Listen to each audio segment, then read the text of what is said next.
to the Bombad Cast. What's up, Bombad fam? Hello. It's another Bombad Thursday. And you know what? We're back. We're back together. I know it's been a little hard in our split household. You know, one kid has to go over here to this parent's house for the holidays. Another parent has to go over to this bar to see that guy about the thing that he needs to see, you know, to pay him before they take his kneecaps. But we're back. We're back together at the start of a new, fresh year, 2025. And I can't do this without my buddy boy. I mean, well, apparently we both can because we each did it like 2 consecutive weeks in a row. But you know what? I'm gonna go ahead. I'm gonna bring him in here. I love him. I missed him. It's been too long. It feels like I haven't seen this man in 10 years. Scotty Jarod, everybody. Let's bring that wonderful, beautiful man in here. Hold on, I'm gonna give him an intro. What kind of intro should we give for Scotty? Let me see. Hold on. I got one. You shall kneel before.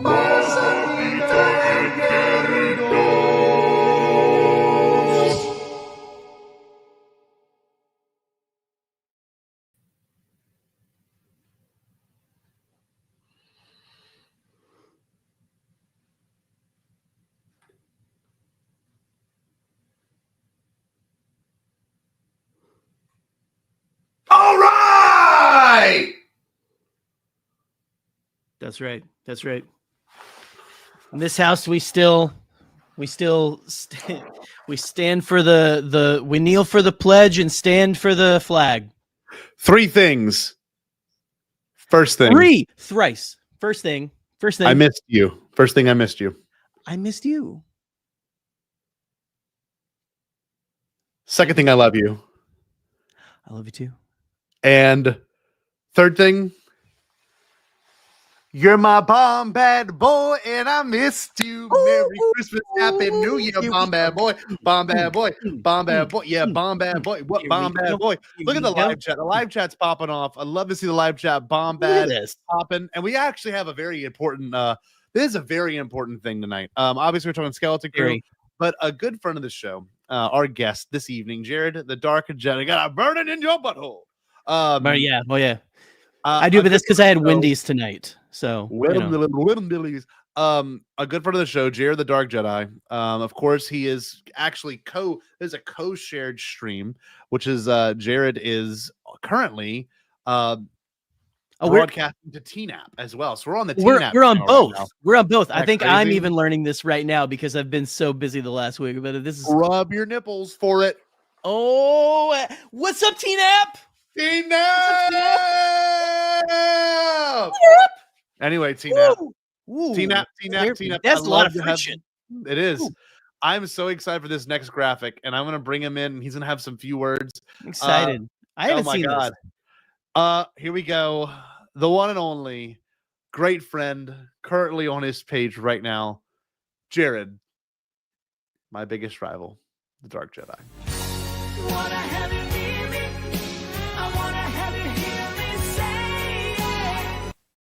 Do your intro, plug the damn margarita mix, whatever. Hello there, patrons. Hello there. Welcome back to Knights of the Nerd Republic, the Nerd Academy podcast, your source for nerdom news and commentary, where your favorite nerds talk all things about the galaxy far, far away. I am your host on one of these channels, Jarod the Dark Jedi Bachman Stubbs, a name that I am not 100% sure Scotty can actually pronounce because you have whiffed on Bachman and we have been friends for 5 years. Bachman. I've never heard you say Bachman correctly, and I think it's adorable. It is every reason why I still use the nickname the Dark Jedi is because people struggle with Bachman. But yeah, we're over on both channels, as Scotty said. To do the plug real quick, if you guys want to get your Bloody Mary on and up your Bloody Mary game, go to sundaysbloodymary.com/shop, where you can get their 3-time award-winning spicy Caesar mix, as well as their mild and traditional mixes if the spice ain't for you. You can also get their other award-winning pickled dilly beans, okra, and asparagus, and rim salt if you want to get your freak on and garnish that bad boy. This former bartender trusts only one Bloody Mary mix on the planet, and it is Sundays. So use the link in the description down below and use code TNAP at checkout to get 10% off your order and help out your favorite nerds while you do it. I wasn't going to do the Sunday's Bloody Mary plug, but Scotty told me to, so here we are. Well, and Sunday's Bloody Mary, if you're looking for any other, weird nerds or anything, hey, yeah. But listen, Jarod, I think that you should this should be the applause sign for TNAP right here. This should, how like they used to play, like they turn on the applause sign for the audience. Yeah, thank you for saying I need an applause sign. No, you should. This should pop up randomly, like just like rub your nips for Cookie Cop, kids. There we go. This is it. Here's the applause sign. You ready?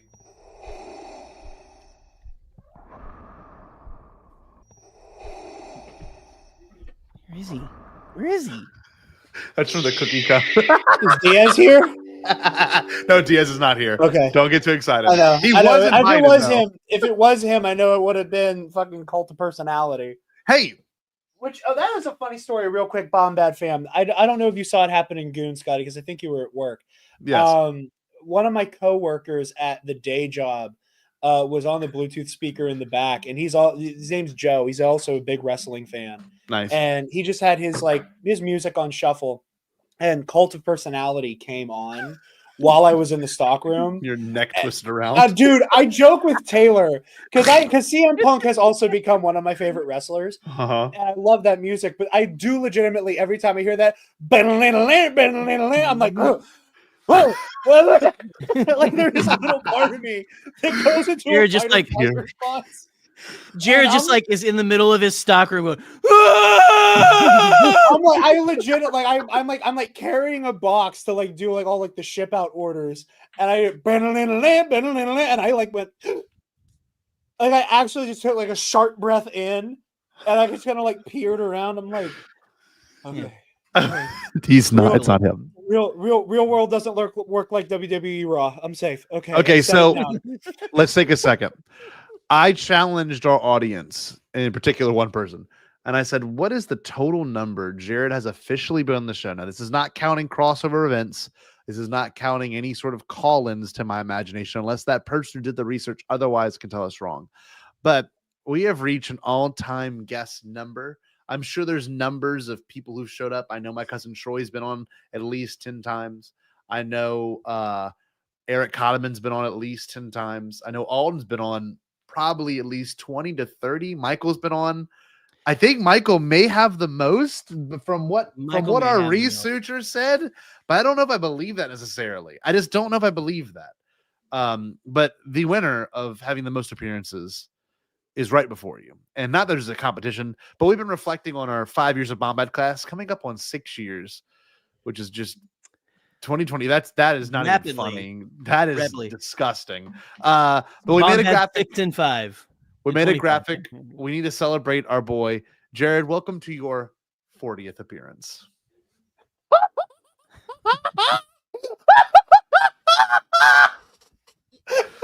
He did it. You did it over the hill. You're over that hill. You did it. I love happy clapping Jarod right there. Here he all is. with the same laptop. See all the stickers, all there. All stickers, all there, all the time. Happy 40th, Jarod. How does it feel? 40 times on this goofy show. 40 times on the show.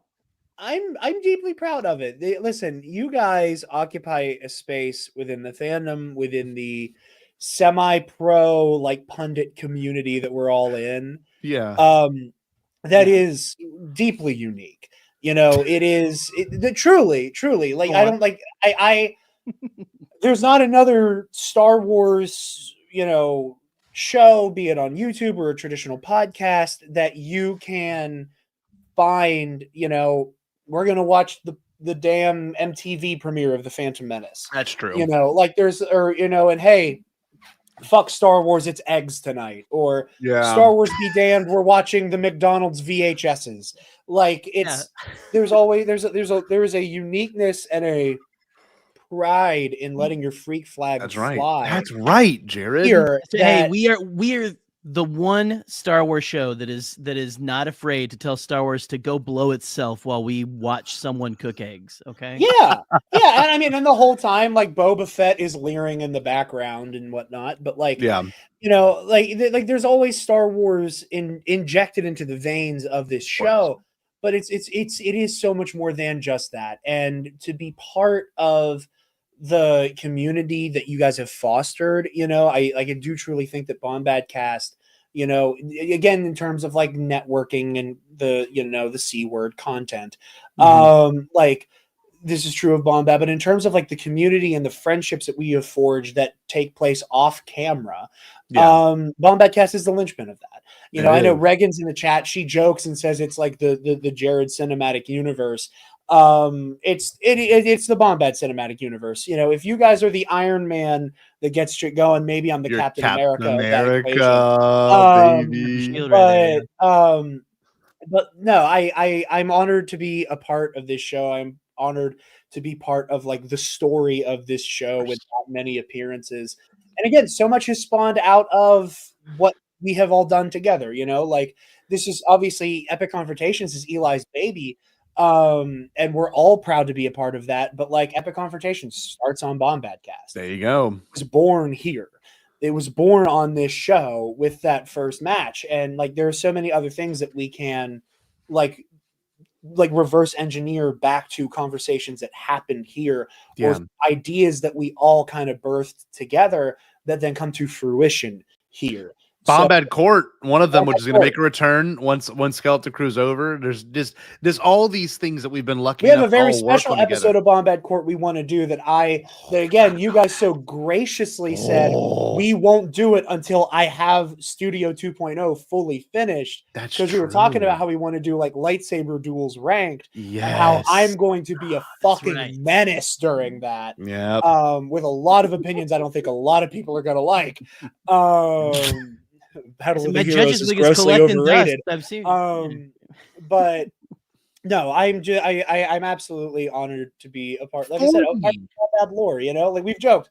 If there's an unofficial third and fourth host, it's me and McCoy. 100% always has been. And just 40 isn't a big number. And like I was thinking about it in terms of amount in the sense of like a year. So if Bombad Cast, and I think the number is 50 times a year because we only take about 2 weeks off usually. We usually take the typically this December time, but since Skeleton Crew's around, we took very it off consistent. in August. Yeah, we're always weekly, and you have almost made a full year of doing Bombad Cast streams, just like 5 or 6 more, and you would have done a full year of being, and that constitutes a third host for the most part to me personally. You may not be in all the creative discussions, but you are certainly always in the chat, and you're certainly always a part of this conversation, emotionally and behind the scenes. And we love you, Jarod. There's no one else I'd rather. This is a special title. 40 is pretty wild. If I may make a very lofty comparison about myself, as somebody who has been a podcast addict for the better part of a decade, in particular, very like passionate podcast fan bases, things like Behind the Bastards and Knowledge Fight. Yeah, there is always like a moment in the community when a certain type of episode comes out or a certain guest is on. For Knowledge Fight, it's the deposition episodes, or when the lawyers who represented the Sandy Hook families show up on the podcast to talk about stuff. On Behind the Bastards, there's a number of guests where it's like everybody drop everything. Billy Wayne Davis is on the show this week. Everybody drop everything. Prop is on the show. And I feel very nice that as a fan of the show, I get to be like, oh, it's a Jarod episode this week. Yes, dude. Which as a shout out to another channel that I collaborate with very often, Comic Book Cast, is the exact opposite. As I was on 2 episodes of Comic Book Cast in a row to talk about The Boys and then The Acolyte. And one of the top comments on, I believe it was The Boys review, was, "Dear God, I beg of you, no more Jarod episode." Wow. I hope they don't really feel that way. I hope they do, because I'm on CBC a lot. So. Yeah. You might as well be a third host. I think we got that with no Scotty episodes the week that Scotty was gone. I think that's true. Yeah. So okay, CBC everyone's like, please, does no the more thing no that Scotty. You guys joke about with TNAP, where you're like, TNAP has like 80 people It's like Teen App and Bro Axiom are like the Wu-Tang clans of nerd podcasts. Yes. CBC is the real Wu-Tang clan. The true Wu-Tang clan. They have just a The whole Wu-Tang fucking clan. army of people. But anyway, thank you very much. I am You're honored welcome. for the 40th I love you. episode here. I love you. I'm so glad to I have love you you. here. I didn't get to really dote upon you myself, Please but yeah, go. I love you a lot, and I think that you're a fantastic person, a fantastic host, and yeah, I can't. But here's to 40 more right here. 40 Here's to more. 40 more. Let's do it. 40 more. I got my Maison Perrier. Okay, fellas. Very nice. Before we talk about this episode, I know we kind of been talking for the last 20 minutes just about Jarod alone.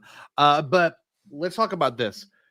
Any cool things happen for Christmas or New Year's? Anything fun? Any gifts you want to show off real quick? I have some things I want to show. But anyone else want to show anything? Anything cool? Any good stories, Jerry? Jerry, you have. Well, we'll tell you yours later. I know you have a good story about Ella. Taylor, was you're just- I watching. gotta- Can you please yeah, bring me the yeah. lightsaber? Bring in the lightsaber, Taylor. Bring in the saber. I'll tell you what. One cool thing that I got. There's a really addicting app. I do not recommend it though. If you do want it, I'll put my reference link in the chat. There's an app that I told these guys about called Whatnot. And I'm literally going to put it in the chat. And if anyone wants to join it, it's pretty fun. I'm not going to lie. Essentially what this app is, imagine if TikTok and eBay were to form into one thing and like you can bid on things live while someone's live streaming like a TikTok stream. It is very addicting. As these gentlemen know, I have bought 2 posters off of it, right? I bought an Indiana Jones poster and I bought a Japanese Star Wars poster, all from the same company and the same people. And it's a really fun app, but it can get you drawn in. I will warn you, it draws you in. But they have a referral system that's really cool. And this is where I think is this may actually, some of you might be like, cool, I want to check it out. Even if you click and join the referral, you have to buy at least one thing, but you still have the opportunity to get money. So what happens is, let's say if one of y'all, so that's the link, if one of y'all click on it and you join it, even if you don't buy something immediately, it gives you so many dollars as rewards. So like I sent it to Katie, my wife, and she clicked on it and it gave her $200. Well, since she got a free $200, that then gave me $200. So I decided to buy myself something that I've always wanted to own for a Christmas gift to myself. And I only have a disc right now. It hasn't came in yet. I bought myself a Sega Dreamcast. Oh, that's so cool. I had a I've Dreamcast when I was a kid. Always wanted to play it. I never even played a Dreamcast before. So I bought that for myself. And I want to show you all this. I bought this because it has Jarod on it. This just gives me Jarod vibes. It's like a look how big this Hold dude's on. like arms are. Look at try this. Yeah, to- bring me. Yeah, look at that. Yeah. Dude, Look at that. dude, how Y2K That's what I look like is in that? your mind. This is how you look, Jarod. The bucket hat and all, man. I mean, it's I do yeah. have a bucket hat. I do want a Roosevelt's Hold bucket on. hat. There's a better image of this guy, but like I bought this at a old retro game store, and it's literally, this is so Jerry. This description: style, speed, psycho stunts, spectacularly sick graphics, trick style, takes you on the race of your life. I don't know if anyone wants to join my dude. Click the Whatnot app, please, if you want to. But there's a better graphic of this guy on his skateboard. Let's see. Hold on, let's see it here. You got it. This is Things Jarod I to me. famously do, skateboard. This is just Jarod to me. I don't know why. That's just Oh, I can't be Jarod the guy in the cool Y2K. power armor? Oh, I mean, you can be, but this was my look. There you go. It's giving the Backstreet Boys Burger King toys. It vibes. really is. It really It's giving is. Backstreet Boys Burger Burger King. King meets like Vegeta's armor. Vegeta's armor. Backstreet Burger King boys. See, we go. look, and that's all I wanted to say is I got that. Oh, and I bought myself this book as well from the same site, but it was really cheap. It was $6, so it was like no money spent. This is dope. We're gonna have to do this on Bombadcast. Is that one of those like? yes, I dude. loved those books Dude, as a kid, man. These those are are Holy shit! great, dude. I these are had- amazing. Oh. Look, See, I and didn't they've got- I didn't have the planets. I had the essential guide to creatures and characters. Oh, I want that one Oh. because this one's so good, and it's like super 90s. Like it's all like, and they're Dude, all the drawings. I would stare at those drawings for hours. my Yeah, man. the character one had some pictures of like Legends characters that like you Yes. never really saw anywhere else. exactly like I don't even know what drawl. They use the What is preschool that draw. I don't know, but if I were to ever use, like, if they said, Scott, That looks like me and you. You are more actually. than welcome to write it. It does. You are more than welcome to write a Star Wars story one day. I would just flip this book because, like, this is one planet. Literally, it's called Fryer. like Fryer. We have to go to the Right, tire right. iron system. Dude, look Blueski? at that. How Blueski? crazy is that? But anyway, I just blue ski. But no, that was my cool. Dude, this is actually Jerry and I. What the fuck? Hold on. If one of them was a little taller, yeah, absolutely. Thea Galantos. But like, Jerry, we're gonna be looking at this book. So for those that don't know, if you haven't looked at this book, it's I a love gold those mine. books.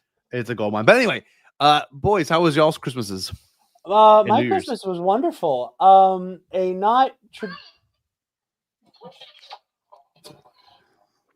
Taylor's playing with it currently. So this was actually Did kind it of a just Christmas stop? present I Oh, accidentally wow. got for myself. I'll turn it off for 1 second. Shouts out to Level Up Sabers. Alan White runs this store. So he did his big 12 Days of Sithmas event that I was lucky enough to win a saber from. It was basically like, if I sell X amount of sabers, these people will get ones for free. And I was lucky enough to win his lightsaber called Knuckles, which those of you who watch Ionized Bastards will know. This is exactly how I describe Fabian Martell's lightsaber. And I was like, oh, I so want that one. So he entered me in for the drawing. I believe Taylor has it on the... Okay. I'm holding it down.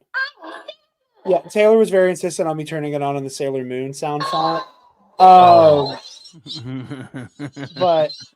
yeah, so it was like Sailor Moon one. It's got a shit ton of sound fonts, like more than I know what to do with.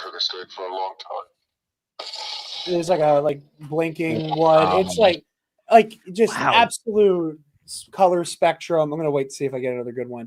You had to get rid of. Yeah, like there's like the Ray one. Oh, It is absolutely incredible. But Level Up Sabers, huh? What? Turn it on. Yeah, this thing is so bright. look at Taylor clutch. Yeah, I absolutely love Producer. this thing. So Producer Taylor. producer extraordinaire.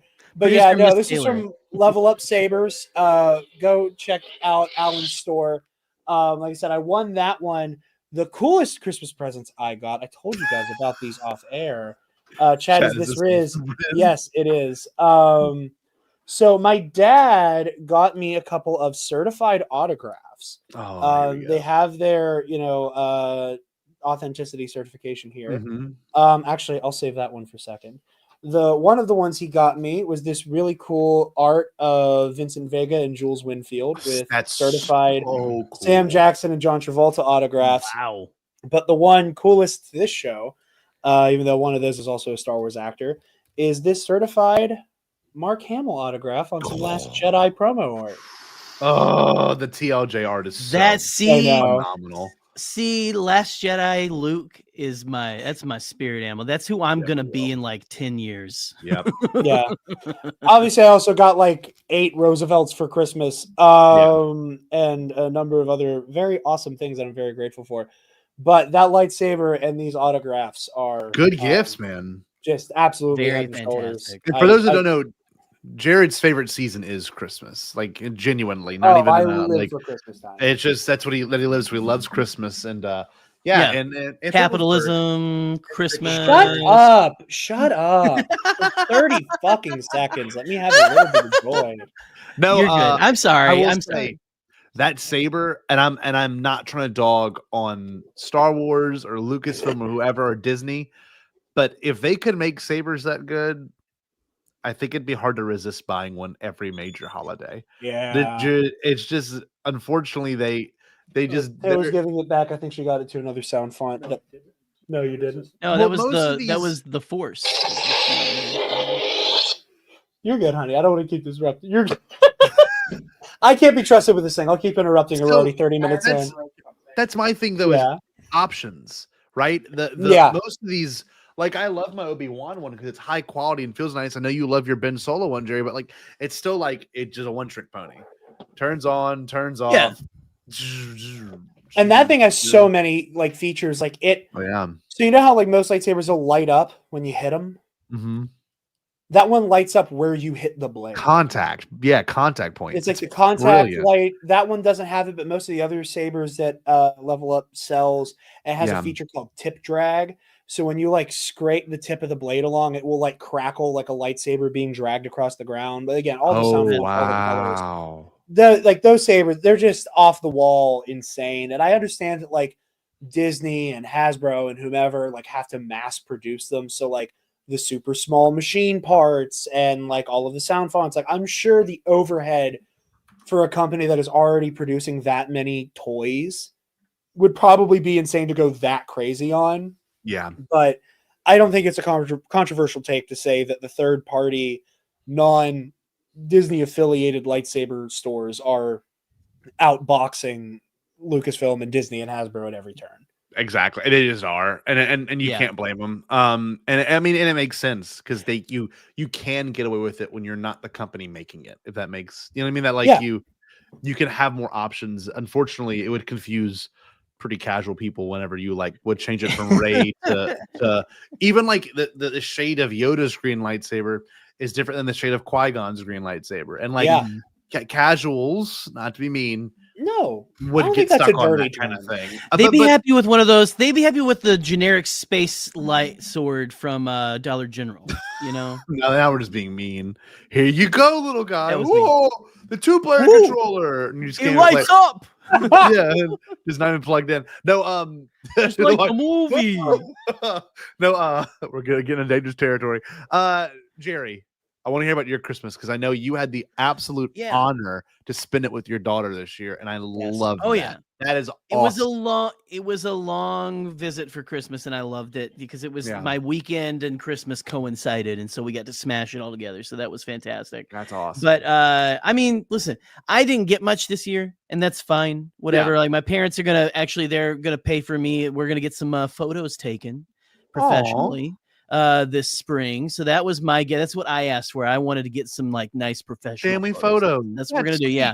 Yeah, so we can have some good family photos and stuff this time. But I got Ellie a ton of like Pokemon, all kinds of stuff like that. So it was just like that was the fun stuff. That was the fun stuff, is like just getting to celebrate with her, and then going to see, this was Bombad. We went and watched Sonic 3 together. Christmas Day, which I hate chastising workers on Christmas Day, on a day they should be with their families, but we were nice and we cleaned up our stuff and stuff like that. We cleaned up after ourselves. But fast forward to this, can we talk about New Year's, because that's what I guess I need to wait to talk about my New Year's experience or something, unless we want to just let's lead into it, dude. Let's lead into it. Yeah. So here's how we will lead into our episode 6 discussion today. Let me get the graphic. Here we go. Look at that. Yes. Still looking for him. We found him in the first 2 episodes, but we're still looking for him again. Where did he go? He was there. We found him. Now he's gone again. And then he was like him and his family just like blew off, and what are we gonna do now? But anyway, I had the absolute honor of watching the premiere of a Star Wars show with my daughter for the first time. She's been really into Skeleton Crew, more so than she's been into like anything else. It's kind of felt like I've kind of like done a little coaxing, like, hey, you're gonna love this. I think you'll like this. I was a little bit like that, but like I think for one thing, I think Neil in the trailers really helped, because Neil is a little cutie and she loves Neil. He's funny and cute. It's a double whammy. So it really, really helped. But she's really been enjoying it with like the piratey type stuff, the adventure, the treasure. The kids are really great. I think she can really connect to these kids, because like, she's younger, obviously, but I just really think that vibe of just like a kid kind of out on their own, like in the adventure that you dream of when you're a little kid, 100% kind of a thing, really, really like speaks to her. Anyway, so I don't really get to watch the premieres with her because usually, like, again, we've just started this whole thing. We're dropping on like just this last year or the year before, like 2024 Tuesday. is when we really started dropping on a weeknight, right? And like at like 9 p.m. Eastern or something like that, when you could actually watch it before 3 a.m. So we haven't really got to like sit down and watch a premiere together for the first time together. So we got to experience this Star Wars together for the first time as father and daughter. Wild. And I hyped her up.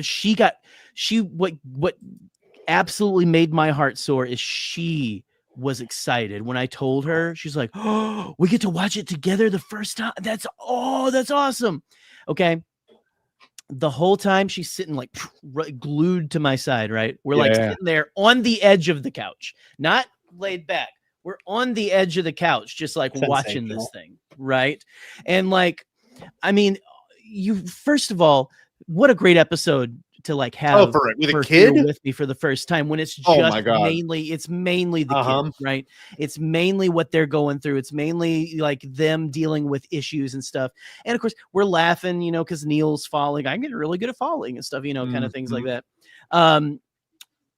She was like, she went and got like way up to the TV though. Whenever like Wim was starting to help KB fix her OGs and stuff, her implants and stuff, she got like way close. She went like halfway, like between they're like, couch is at the back of the room. She got in the middle of the room on the rug, is like looking up there, like just like watching intently. So good. Okay. And I'm telling you, this is a big overview of the whole episode, but this is through my kids' eyes. Okay. She comes back. Look, by the time they are like, we got to save our ship. We got to get on the ship. When they hit the demolition sequencer and the ship pulls out of there, we both were like, she goes, "Oh, it's like a snake skin," kind of a thing. I'm like, whoa. I was like, yeah, it is, isn't it? It's crazy. That was like, that's cool. And just, man, you can't. And then after it was over, she was humming the little did you know, little like, it's just like she's never done that. This is like the most that she's like been into this. Yes, so it really, really spoke to my heart. I wanted to say this is something that's very rare that with the shows, I know that you haven't had the privilege to, but like she hasn't had her first movie in the theaters yet for the Star Wars, right? So we watched episode 1. Yeah. But hold on, my headphones are dying here. We watched that in the theaters, but it was like there was like a bar at this area we went to go, and she couldn't there was like a bar. She's so short. Yeah, like there was a bar at the bottom half of the screen, and so I don't think she really like enjoyed that. Because it's also not like a movie like of her time. Like, no, I think she understands. Like, I could also go home and watch this. Right? She hasn't had that moment of like, oh my god, when Mando and Grogu. And I know as many people are giving that a hard time of like the action figures, that will be her first, probably. This is the first time we're seeing it in the theater. Anyone seeing it? And she was like all excited about. I was like, everyone's watching it for the first time right now, and she goes, right now, and she was like her eyes got big, like everyone's watching this right now. Like, yeah, right now. I get emotional over the prospect of the fact that Mando and Grogu will be the first new Star Wars movie I get to see with Taylor. That's true. Like, I get emotional. Beautiful. I will see like news will break about Mando and Grogu, and I'll be like, oh my god, I'm so excited for this, and I'll look at her and I'll be like, I'm seeing this 5 times opening weekend, and I hope you're there for 3 of them, and we're going to see like the earliest showing we can. And the more I talk about it too, the more I get welled up about it. I can't imagine for a moment like the just power of like, hey kiddo, we're going to go see the new Star Wars. These guys from the TV. We watch this on a little box in our living room. Yep. Now we're going to go see them in a movie theater. And it's Baby Yoda, and you love Baby Yoda, and we're gonna I can't imagine just that the magic that will be there. And again, as much as people want to do the whole action figure slamming into each other discourse, that I think is old hat and boring and in bad faith. Like, say that all you want. Like, we are going to hit this very interesting terminal velocity of the TV characters are going to become movie characters, and the kids that have grown up on Mandalorian, Book of Boba Fett, Ahsoka, Skeleton Crew, whatever, what have you, like that's going to be a watershed moment for these kids, and it's going to be completely new territory. Oh yeah, for Star dude. Wars. That again, it was a big deal for us as adults who have been like about this life for how many decades, when it's like, ooh, Saw Gerrera's in Rogue One, and ooh, Ahsoka's in this TV show, and oh, this kid, and we hear Kanan's voice in The Rise of Scott. Like that's big for us. We are making the huge jump that is going to be, again, like a level of buildup and payoff for kids that we have never seen. That is so patently different from the buildup for every single era we've had before. And I'm so excited for her and for you guys to have that moment to see Baby Yoda. That's going to be remarkable. I'm so psyched, man. And just like, but yeah, this episode was just fucking great. It's it's just full of the magic, man. It's got like this. I don't know what it is. I don't know if it's just, again, we got to let the newness wear off, I think, a little bit, maybe. But this feels like it has the most Star Wars magic of anything. It does, for dude. a long time. Like even before Force Awakens, I don't know. Maybe that's controversial to say or something. I mean, they all have the magic, but you know what I mean? There's some like secret sauce or something. I think with the Force Awakens, you were anticipating magic and you got magic. Whereas with this show, we didn't know how magical it was going to be and how they were going to pull it off in this particular way. And like, and the ways that it has been magical were in the most unexpected ways possible. But it's still that same exact premise of like, okay, this is an Amblin story. So like, you're going to have the first little crush kiss moment, or you could have the flashlights in the forest thing. But the whole kid having a medical emergency, or like the kid that loses his inhaler, or the kid that's diabetic, all that trope came out this week.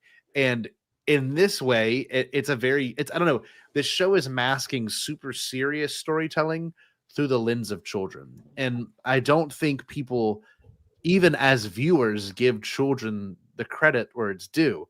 Because kids, when they watch media or any sort of story, sometimes they get more out of it than the adults, i.e. the Phantom Menace in 1999. You know what I mean? Like, we're all products of that age, and Revenge of the Sith and Attack of the Clones. And then now we're the ones that are probably the best speakers on that subject, you know, because this is what we grew up with. Now the kids that are growing up with this show, obviously they're going to have their own takes and thoughts and heart towards this as well. But, you know, the fact that it's kids doing the difficult things is just such a great concept, because we haven't had that yet in Star Wars. You know, we haven't had a medical emergency from the perspective of a child, ever. Right. Well, I think with regards to that secret sauce, you know, I think that, and take or leave this as to whether or not you think it's a good thing, a bad thing, or just a thing that is like devoid of like a qualifier there. There is how do I put this? Star Wars in the modern era, Rebels to now. The thing that has not been missing, again, not necessarily a qualifier of good or bad, I think has been that sense of wonder from the characters within the narrative. Because with the exception of Rey getting her first really big bite of the big, bad, wonderful galaxy in The Force Awakens, everything since then has been an exploration of people living a life that they've already been living. And again, that's not necessarily a good or bad or whatever thing. It is just the reality of it. If you look at all of the major story pieces of Star Wars media and stories that have been told for so long, you know, again, we get a little bit of Force Awakens, but again, Rey has been living her life. Like, she has already lived a full life, that like that sense of wonder is kind of in theory, and she gets a little bit of it, and then she is thrust into the adventure to the point where she can't really take it in that much anymore. And then the rest of the sequel trilogy is a continuation of her story. Rogue One, there is not a sense of wonder for the characters within the story in Rogue One, nor Solo, nor a lot of the other shows. Again, you have little pockets of it, with Grogu especially, and you get pockets of it with Omega. But like in the Bad Batch, but throughout this storytelling, for the most part, it has been like slice of life action adventure told from the perspective of people who know their way around this galaxy for the most part. Yeah. And here it is these kids, and I love the joke that people love to make about Din Djarin. Din Djarin's never seen Star Wars. What's a Jedi? Like that whole thing. That's these kids for real, though. Yeah. They're like, what, like, oh, hey, let's go to Alderaan. Ooh, like stuff like that. No idea. Where they are experiencing Star Wars the way we did as kids, because it is brand new to them. They know these names, they know these words, but like they don't understand the galaxy around them. Like there is a sense of what the fuck is that when they see an X-wing. Yes. And that isn't something that has really been in Star Wars in the last however many years, like 12 years. And again, I don't think it's a bad thing necessarily, but I think it is a piece of the equation that has kind of not been focused on. And I think that is what adds to this, again, overwhelming sense of wonder that defines Skeleton Crew. It's such a digestible show too, because it's so cut and dry. I mean, there's nuance, but like the story elements are very much how do I say this without sounding like I'm demeaning, like being demeaning to the show? There is a lot of subtext and a lot of nuance in the show, and obviously it spawned us talking about it for the last 20 minutes. But I'm speaking strictly from the sense of like, there's a little girl who has a medical condition, and like this is real life stuff I've seen as a teacher, and the whole idea of like, you honestly get the least dependable kid to handle that situation, even in a classroom. That least dependable kid, no matter what, will step up to the plate and handle it because they know it's important. They know it's crucial. And he doesn't know how close that, KB is to death. But in that moment, total system shutdown pretty much means she was going to die if he did not do this properly. Yeah. And like, thanks, Jedi. And like that whole scene, I literally was I did a gig New Year's and I was crying, laying in bed after doing a DJ gig on this iPad, this close to my face, like, this is so beautiful and pure. I didn't cry the first time. I was like, literally, as you sent me the StreamYard link, Scotty, Taylor was getting caught up, and I was just standing in the hallway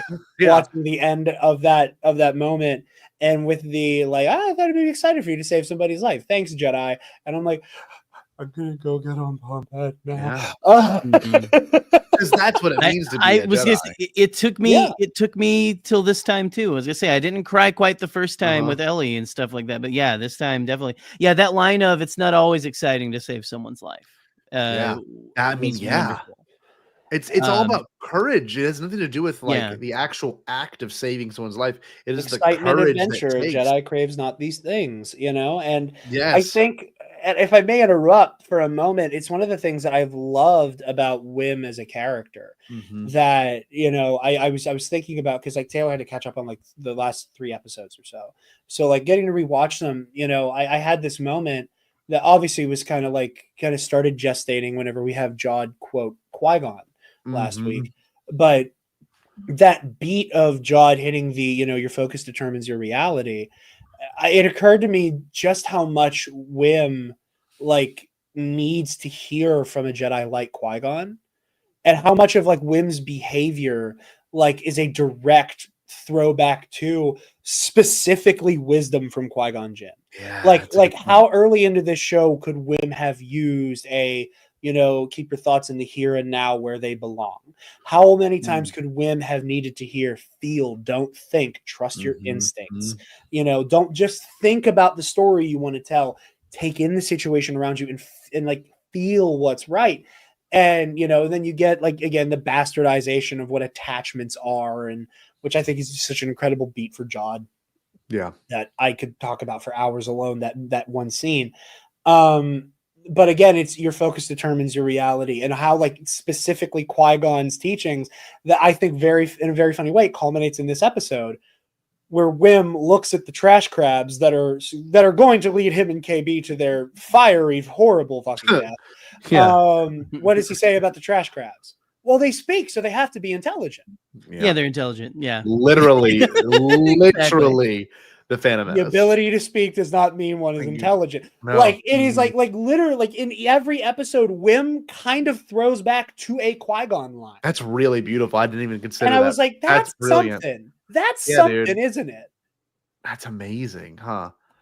It's just the idea he needs those Jedi teachings. Like he wants it so bad, but he doesn't realize that like the things that make a Jedi, Eli, screen record this. I'm going to say nice things about Yoda. Again, it's excitement, adventure. Jedi craves not these things, and it's like this the world around him trying to teach Wim like you can be like a Jedi. Yes, like the charge of a Jedi is to not do like cartwheels in the air and swing a laser sword. It is helping people. It is listening to the people around you and like helping yourself through helping them. And that's the thing.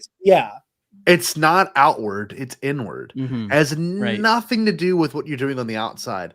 If you're on the inside and you're doing everything that's justifiable and good on the inside, like the fact that he's saving these kids and the fact that he's trying to be courageous. He may not be outwardly courageous, but inwardly he is. Like with the whole lightsaber ignition, that whole thing is like he wants something more than to be that courageous person, and he does. It's not effective, but he does it. And the same thing happens when he has to save, KB. And I don't know, that was a huge moment for me. That just deep down. And I love that we get episode wise back to back. Wim being courageous, stepping up to the plate, and being ready to square up with Jod. Again, it does not matter that Wim was holding the lightsaber upside down and almost cuts his fucking leg off. Which is great. It's just hilarious. Amazing. It doesn't matter that he completely botched that situation. That child picked up a lightsaber and said, I'm going to beat your ass. Yes. Get away from my friend. Yeah. And juxtaposing again, like you said, like it is like, okay, I'm gonna do the highfalutin action thing and kill this guy versus okay, I need to focus, I need to lock in, I need to listen and let you guide me, and I just saved your life. Well, and he's juxtaposing those two moments is just brilliant. Yes. Yeah. Well, and he's already like by the end of this episode, it's already setting in. It's finally that wheel is finally clicked over for him and stuff. Because even by the end, he finally realizes, no, those are the good guys. The X-Wings are the good guys. Yes. He's starting to pay attention to things and things like that. He's starting to like listen and things like you're saying. And I love that. I love that. I also love this is just a cute little moment or not a cute. This moment made me tear up this time watching it is when KB's talking about how she's scared to tell Fern that she can't do a lot of things sometimes because she can't do everything that Fern wants to do. Yes. And stuff. And she's worried about not having friends or something. And just that moment when he goes, you can be just not even thinking. She's like, beautiful. Besides, you can just be friends with me and Neil. It's just so real. Just the smile on just the small look that she gives him is beautiful. It's so heartwarming.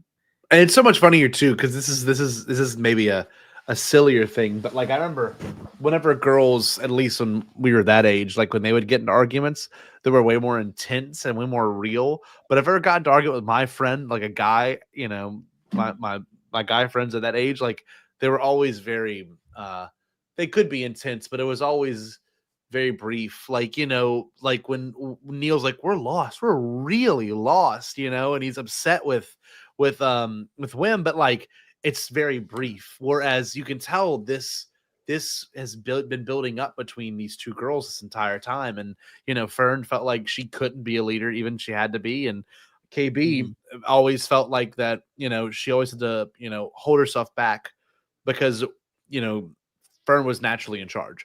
And like, I just think it's a cool dynamic to see played on screen because as a teacher, I see it constantly. I mean, those are real relationships. You know what I mean? And it doesn't mean you're second fiddle. It just means that you're you bring a different thing to the table, whereas one kid's a little bit more forward, the other kid's a little more reserved. And when the reserved kid becomes more forward, that's when the forward kid gets freaked out. And that's exactly what happens this episode. Oh, where yeah. You get the kid that's like, oh my God, I just got stood up to. She's not supposed to do that's not her character. But that's the thing. That's the beauty of the moment is everyone has that within them. All it takes, and this show is teaching this to you subconsciously, just stand up for yourself. Even if you do not agree, disagree. That is okay. It always comes back around. They're going to be friends after that. And the fact that they go on separate journeys, literally, it's like its own like mythology. It's kind of incredible. They go and have a traumatic event. And then they come back together and they're like, we're fixed now. And that's what friendship should be. And a lot of friendships start and happen and end that way.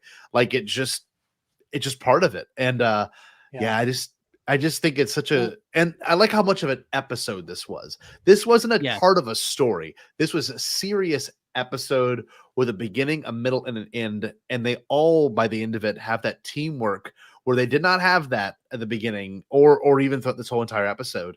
And they all just weave back together. And then I think it's pretty cool. And we'll talk about it later too. But like that's the first canon Old Republic ship, right? I mean, is that what isn't that what it's insinuating or like I don't know. I mean everything. I mean, the design is they're playing it very modern. Fast and loose timetable wise. You know, like we've all been engaging in the how old is Old Republic, like the little idiosyncrasies there. You know, like in the way that they talk about Tak Rened, like it's like they. Like in one moment they're talking about him like he is this ancient legendary pirate, and in the next moment the way Brutus is like Tak Rened's dead. It sounds like it almost sounds like Brutus going, he's dead and we all heard about it. Yes. Like you like and I think it's very interesting that like you can't quite tell whether or not like all of everything is thousands of years old or if this was like a decade ago. Exactly. But with the kids, one like quick note from me and then I'll shut up for a moment. What I do really like is that throughout the show up to this point, the kids would adventure, they'd be courageous, they would do something, and then they'd end up over their head, and then inevitably either Jod or SM-33 would bail them out. Yes. You know, SM-33 wakes up, helps them get like unfuck the ship. Yeah. Jod shows up and buys them from the Trokai, you know, or the Trock, or however the hell you said it. Like, you know, Jod, the kids could not make it through that like resort place by themselves. Jod had to navigate them. Jod had to get them through the booby traps. You know, like it's all of these things that like the adult has to come in and go, okay, it's time for me to act. And what I really love about this episode is while they're all on their own, what we get to see is sorry, Katie. Don't tune into a spoiler cast when you haven't seen the episode. I'm kidding. I love you. You're my favorite J-Ro. But that's obvious. She's the only one of you two who didn't scream at me, kill my like haunted patron, and say eat your fucking pasta. So anyway, but like this episode here was so just watch it on the TNAP stream, Katie. This episode here, they have no adult safety net. They have no they don't. They have nobody to call in for backup. And what I love that they realize is that the final hurdle they needed to defeat is their own like inner battle. You know, with Wim, it is slow down, listen, feel, don't think, trust your instincts. Your mind should be here and now where it belongs. With KB, it's learning to stand up for herself. With Neil, it's very much the same thing. Where like Neil has been getting more and more emboldened as we've gone, you know, to the point where he just kind of looks at Fern and he's like, hey, asshole, I'm not built like you. I can't climb this ladder. Like, most of my body is torso and trunk. My legs aren't like yours. Slow down. So like, so you have KB having that moment of you can speak your mind. You have the moment with Neil where he goes, you can put your foot down. Which are related. They're cousins of each other. They're not the same thing. There's a difference between going, hey, I didn't appreciate that, and going, hey, you need to fucking listen for a second. Yes. Those are two different things. Wim has to learn to, you know, kind of slow down and listen. Fern is in a similar boat of you need to stop, listen, and accept that you can't be the front of the pack all the time. Yes. So and then once they all collectively get over that, they tackle objectively the most difficult task that has been put in front of them together. No ancient pirate droid, no burnout Jedi, pirate, captain, fucking whatever, to get involved. It is just them that have to take out this like junk behemoth. They have to jump on top of the shit. They have to do the most death-defying, quite literally, insane shit they've done yet with no help. And they could only do it once they got over these hurdles. And then you get, Star Wars has never been subtle, but the beauty of never being subtle is that you get to lean into visual metaphor really fucking hard. Yeah. With the Onyx Cinder shedding its old, decrepit, rusted, outer casing and become this new, beautiful, sleek, young. It is beautiful too. Vessel. And that I love. I love that visual storytelling with the kids and how they to overcome all of it. They fully have to synergize and do better than the adult figures have been doing for them. Yes, and just band together. Look at, and this ship design is so freaking cool. Y'all see it in the screen, right? I know it's really dark. That is one of the greatest ship designs to me we've seen a long time. Because it's kind of got a U-wing look too, but not really. It's got a U-wing look. It looks like the Star Wars version of the Blackbird from the X-Men. Oh yeah, okay, yeah, I see that. I love that ending right there where he's a keepsies on the new ship. Yes, and stuff like that. Well, the fact that they are, and to our knowledge, they're going to go right back to Atten and do this. But we have to highlight one thing. I think we nailed the kid's story really well on this. Nathan's been showing up in every one of our comments. Everyone, I gotta say, I love you, Nathan. Thank you for showing up. Thank you, Nathan. Nathan needs to go and follow TNAP. That's the next step. You will really, if you like what we do here, TNAP takes all the other nerd culture things that Bombadcast does not cover, and they cover it. Superman. Imagine if Bombadcast was like 5 times a week or whatever. However many times Jarod does a show. What was I saying? We say that knowing A, took a month and a half off, B, almost quit the podcast this year. Yes. But he still hustles. That won't stop him. But still Nathan, we're going to talk about Jod's speech in a second. I got to say this, though. How does she make some of the greatest episodes? How does she make some of the best She's Star a visionary Wars ever? She's so serious. And it has nothing to do with her dad. I mean, I'm sure it has a little bit in terms of was on set for stuff. But I know her dad's not over her shoulder, do that. You know what I mean? That's a masterclass to have. But let's cite her episodes. Okay. Episode 4, The Mandalorian.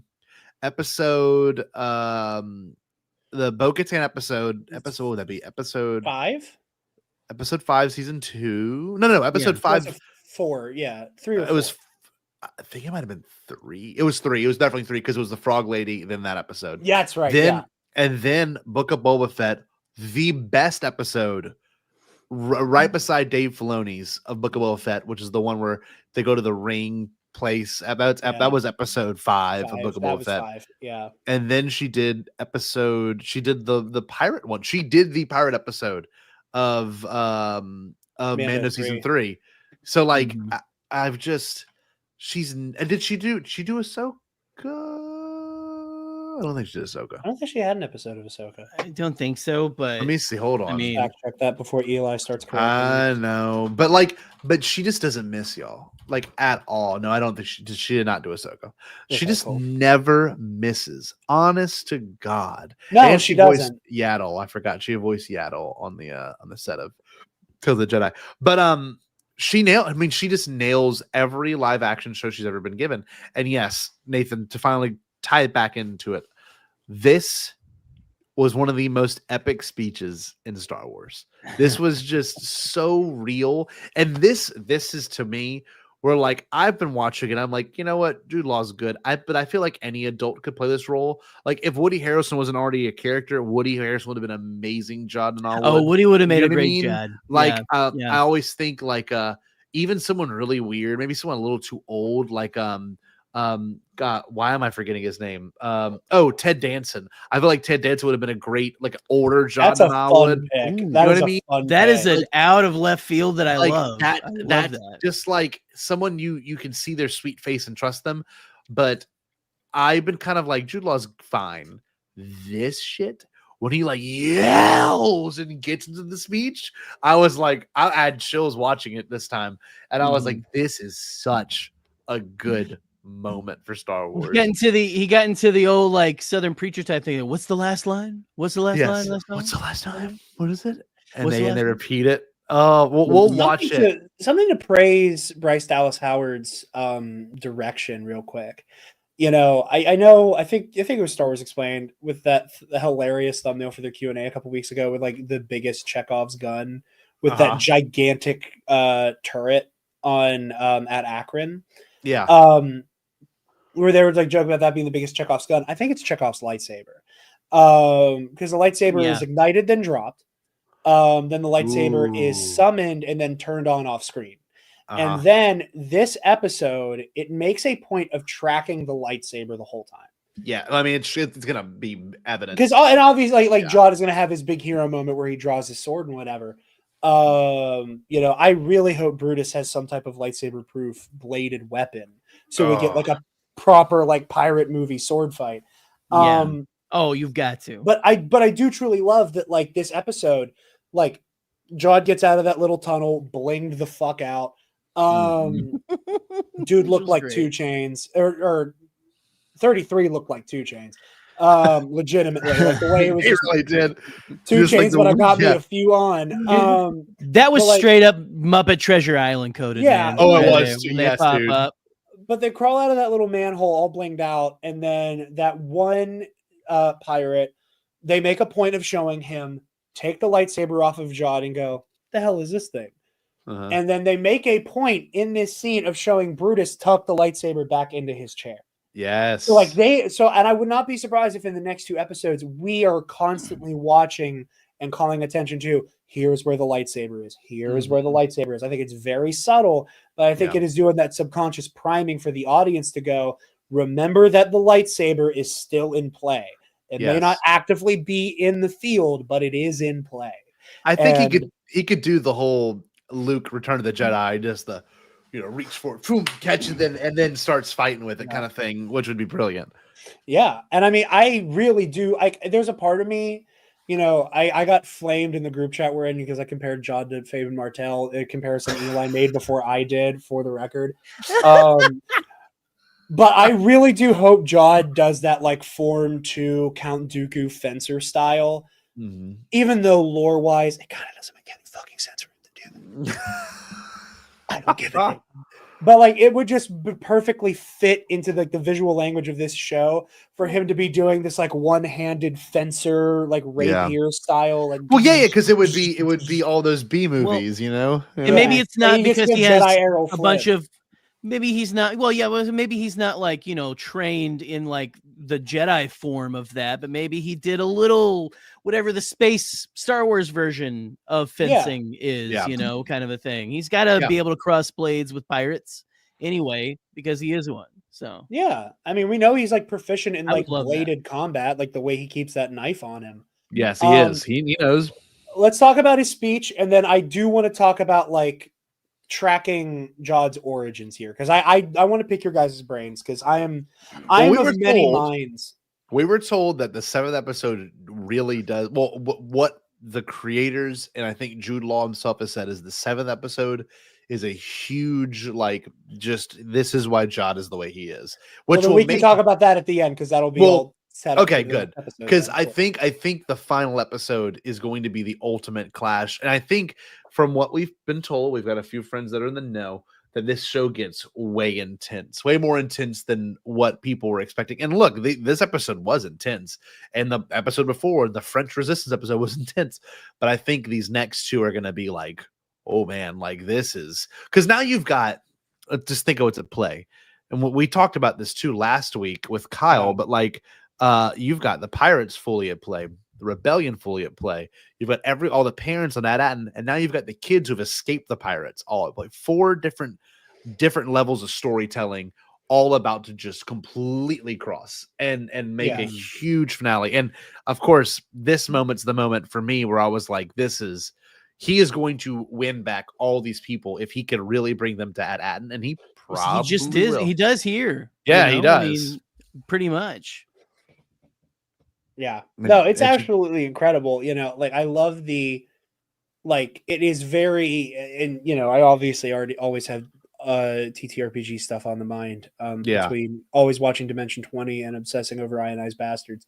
And now I'm playing Baldur's Gate 3. So it's just all that's in my brain is like, Yeah, just how can bathing in it.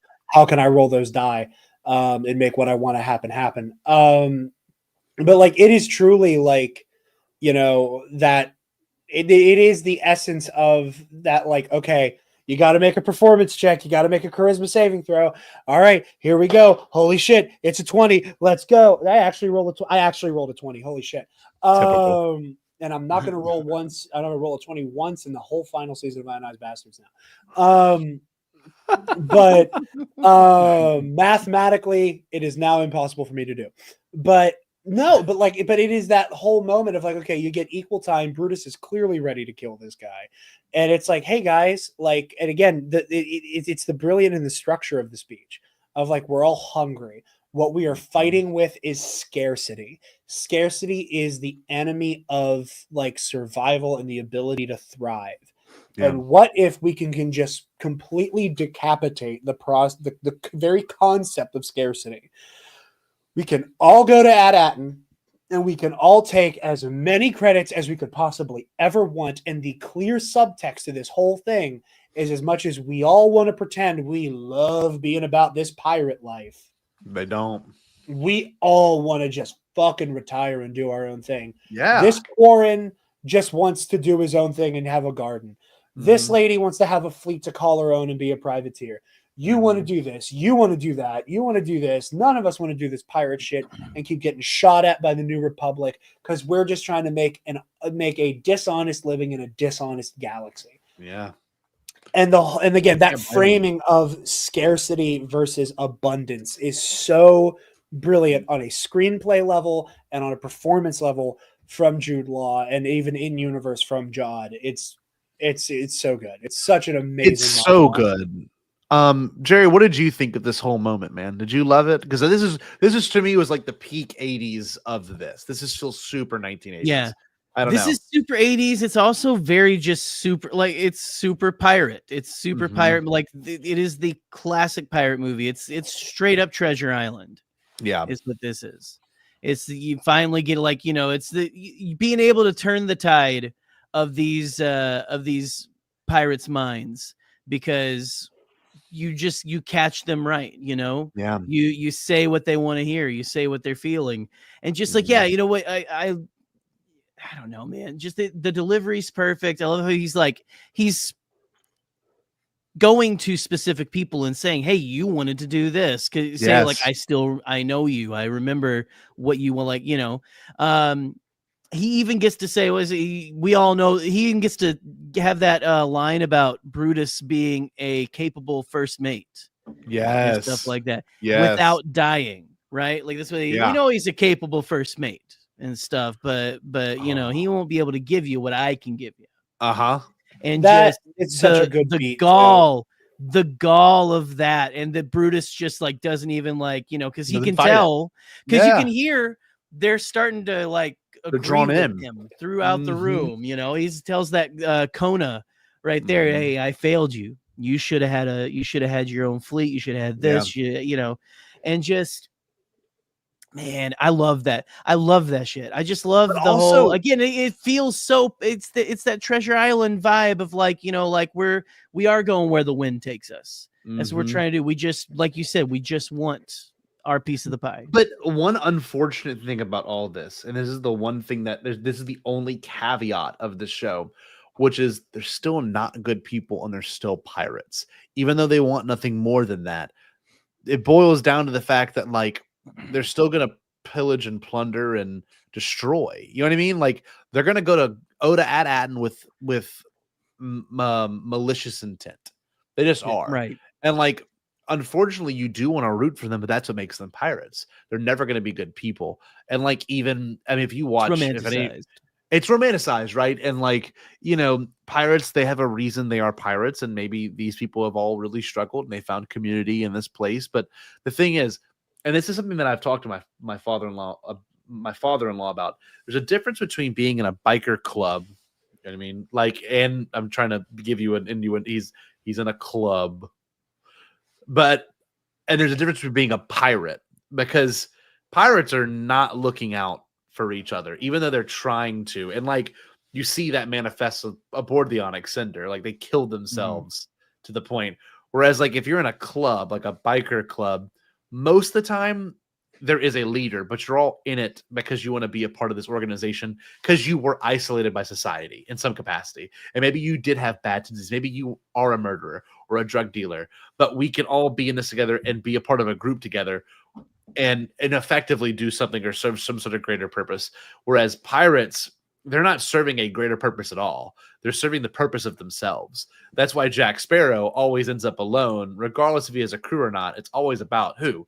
Jack Sparrow. It's always about the compass. It's always about, that aspect of what a pirate is. And Andy, I know Andy was on that first stream with you, or second stream, a few weeks ago, Jerry, and they were saying how all about pirate culture and really breaking it down. They had a lot of interesting things about, but yeah, absolutely. And this to me though has been super intriguing in the sense that like, they just want to come out on top and have their own respective lives somewhere else.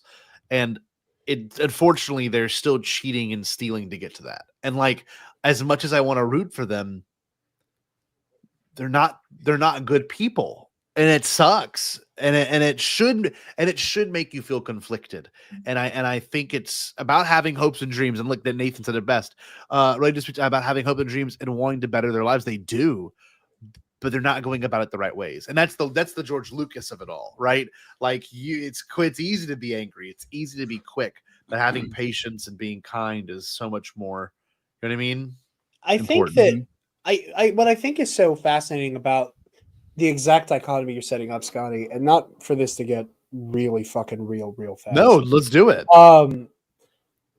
If there is one frontier that Star Wars has not grappled with, in a real direct way, aside from a little bit in the prequels and a little bit in the Clone Wars, it is the hyper-capitalism of the Star Wars galaxy. Yes. Like, and obviously George in the prequels gestures at the fact that it is absurd that the Trade Federation, that like this massive conglomerate corporation has a seat in the Senate, as does the banking clan, as does the Techno Union. Yes. And that all of these like colossal corporations play such a pivotal role in galactic politics. And in the real world, it's that weird conversation that, a lot of real world politicians never really want to have, where everybody wants to talk about being tough on crime, but nobody wants to talk about being tough on poverty and how the highest, exactly. Yeah. Every place with the highest crime rate also suspiciously also has the highest rate of poverty, has the highest rate of people barely scraping by, and people who are forced into situations where, yes, they make a choice that is objectively bad, where they are selling things that are inevitably going to cause the death and destruction of people's lives, where they are engaged in behaviors and weird interstitial politics that are going to end in the ruin of countless lives. But at the end of the day, it is the benign, socialized murder of countless others that force that hand. Not to get real fucking real for a second, but like, it is why in the real world there is such a benign, fuck it, about the whole Luigi Mangione situation. Yeah. I'm not going to come out here and look somebody in the eyes and say murder is objectively good. It's not. However, that big caveat, I have a hard time not looking at the situation and go, what else did you expect to happen? Sure. And have somebody who yes. makes billions off of the suffering of normal people. And a concept like piracy is the obvious like next step to that. Yes. You know, like the galaxy is like, again, coming back to the text here, you know, the galaxy has been plunged into a deeper state of chaos than it was during the Galactic Civil War. You know, like it is in this transitional period from an empire back into a republic that isn't quite sure what it wants to be. Yeah. Without, you know, it's terrified of being anything like the empire. Of course. But at the same time, it can't negate the fact that there's so much imperial infrastructure, because that imperial infrastructure is republic infrastructure from the last government. Exactly. So so of course you have all of these people who are who you know, when you have the flourishing, you know, black market economy, you know, there are entire regions of galactic space that are dominated by a fucking drug cartel. Yeah, dude. With the Hutts, you know, like again, we're so in this shit, you know, and it's one of those moments where it kind of hit me like a freight train playing Star Wars Outlaws when I got excited that I was in good with the Hutts, because now I got to go into Jabba's palace and talk to Jabba and look at Han Solo on the wall, that I'm working for the fucking Hutt cartel. I am working for an empire built on drugs, slavery, and murder. You know, like that.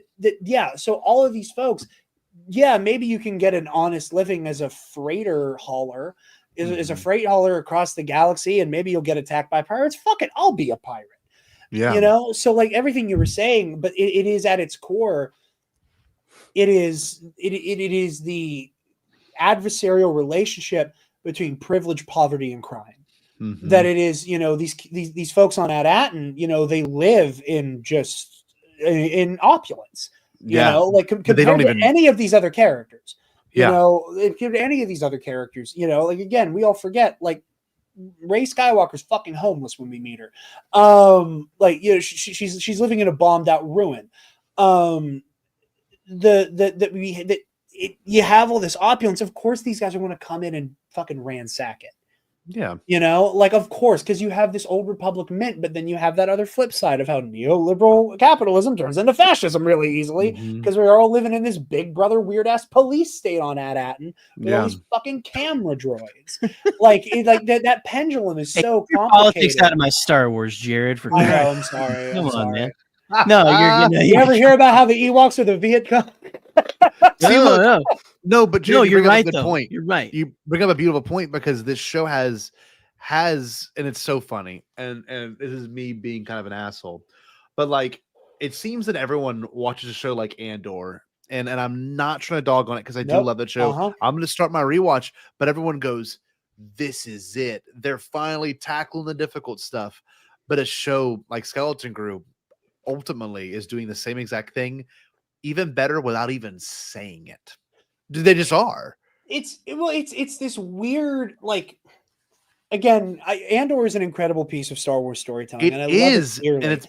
But the thing that I find so frustrating about the people who are like, Star Wars is the only, or Andor is the only Star Wars story that is like even remotely interested in the politics that were foundational to Star Wars and deep.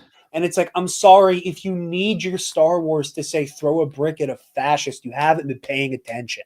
Like, it has always been here. Everybody loves to be like, oh, look at Mandalorian and Book of Boba Fett, and then look at Andor. I'm sorry, the two shows that are in concert with each other about a diaspora people who have been scattered to the winds and shattered by decades upon centuries of warfare and being sold out to the highest bidder to fight a war for them, and then get double crossed and then fall apart, all trying to rediscover who they are, what their heritage actually is, grappling with the concept of how when religions or even cultures are driven underground, they become inherently more fundamentalist and become more radical. And how do you grapple with that? How do you grapple with, oh shit, I realized I kind of grew up in a fundamentalist cult, but like I understand more about my culture and my faith, that like I'm cool with these guys as long as we set some boundaries. Like there are complex conversations happening in The Mandalorian and in Book of Boba Fett. You know, silly chase scene with the mods aside, that are about, again, like a diaspora people trying to find their way after like being genocided like 3 times in a fucking row, and how they can find community not only with each other, but with their apostates and with their longtime enemies, the Jedi, another diaspora religious organization that's been exterminated 30 fucking times. Like, I'm sorry, I refuse to engage with this notion that because Andor has curse words and hookers, it's the only serious fucking Star Wars. That was a good preaching moment, dude. But I hold all your same sentiments there, because with a show like this, they are tackling difficult things, and like even the capitalism of it all, like, and we can see what capitalism is doing to the music industry right now. I mean, this is a heavy thing, but like capitalism is piracy, like at this point for the music industry. We went from a state where you could only buy the record, or then you could buy the 45 single, then you could buy the tape or the tape single, and then you get to the point now where you can buy the CD in the 90s. Well, then the CD became the MP3. The MP3 became the sole thing.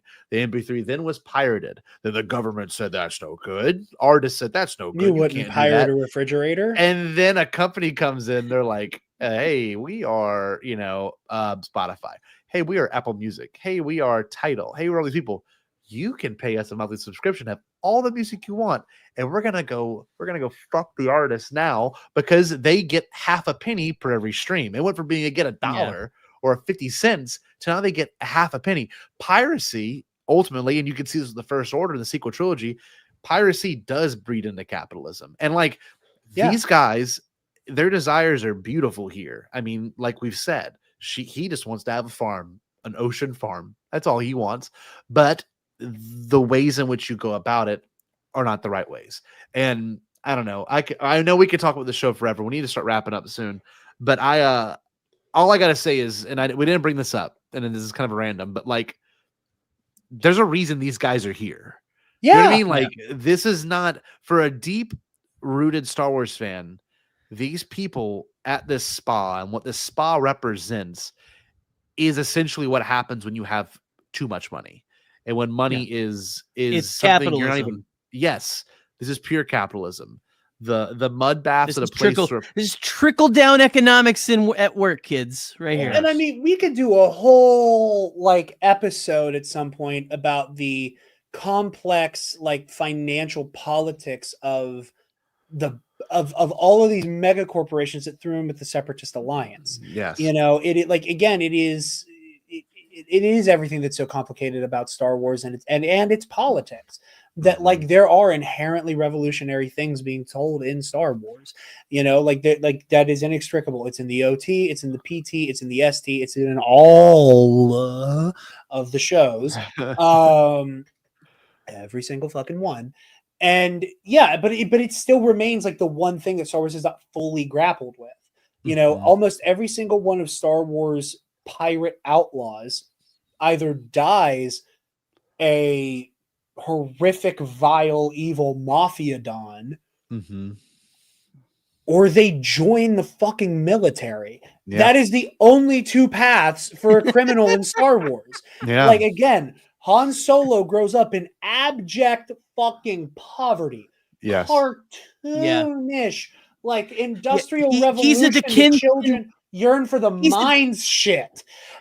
He's a Dickensian, like works for Fagin. Yes. And he joins the military, or you become Jabba the Hutt or Prince Shizor or any of like those scum fucks in the Pike Syndicate. And you die cartoonishly evil. Like, it's like the one thing that we really haven't gotten into is this idea of like, these corporations deserve to get hit and hit hard. It's like, I had a lot of mixed opinions about Star Wars Outlaws. The fact that story basically ends on, I'm going to keep ripping off these, quintuplinaires until my heart gives out and they can suck it. Like, if I have one heaping bit of praise for that story, it's that. Is that there is no K-Vest joins the rebellion, or, K-Vest becomes fucking Jabba. Like, it's, no, I'm going to keep ripping you guys off. And you should. Yes. Look, I'm so glad you brought all this up, because this is some difficult things that, and I'm going to say it not in spite of anyone else we worked with that are contemporaries, but most people don't get into this difficult of a topic, especially in a live stream. Some people script this shit out and they talk about it. I mean, really. Yeah. And we've got friends that do this professionally, and I haven't listened to Force Center's review, and I haven't listened to a couple other people that I listen to regularly. But like, I have to hold it off because I know I'm doing a season review, and that's always my terror. Is because like I know I've been so Force Center pilled that like and just because of my own like media consumption habits. I know all of our opinions typically align with that show, but I get so paranoid that I'm just going to accidentally repeat what they've been saying. Ken, Joseph, and Jennifer were saying that I have to put it off, and then I'm going to binge all of their Skeleton Crew coverage. But I'm in the same way. I haven't been listening until after we do our streams.